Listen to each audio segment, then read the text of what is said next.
एक बड़ी प्रसिद्ध कथा है, जगन्नाथपुरी का एक वैष्णव भक्त था। वो भगवान से जाके बहुत रोता था, हे जगन्नाथ भगवान, मेरे जीवन में बहुत कष्ट है, मुझे मेरे दुख दूर करो। इतना रोता। एक दिन जगन्नाथ भगवान प्रकट हो गए। बोले क्या हुआ? बोले मेरे जीवन में बहुत दुख है।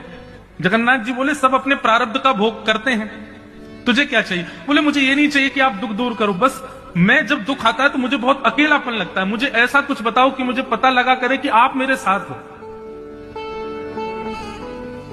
भगवान बोले जब भी पीड़ा लगा करे, जब भी तुम्हारा मन हुआ करे, तुम समुद्र के किनारे धूल में चल करके देखा करो, 2 पैरों के निशान तुम्हारे और साथ में 2 पैरों के निशान और दिखे तो समझना मैं संगी चल रहा हूं।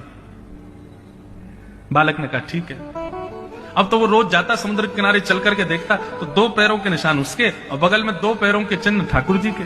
वो बड़ा खुश हो जाता कि चलो ठाकुर जी मेरे साथ हैं। एक बार उसके जीवन में बहुत विषम कष्ट की घड़ी आई, माता पिता पधार गए और भी कुछ अनहोनी हो गई। रोता बिलकता हुआ समुद्र के किनारे गया, चल करके जैसे ही देखा, बगल में देखा तो ठाकुर जी के चरण चिन्ह नहीं थे। रोने लगा, जगन्नाथ जगन्नाथ जगन्नाथ रक्षमाम महाबाहो महाबाहो महाबाहो पाहिमाम पुकारने लगा।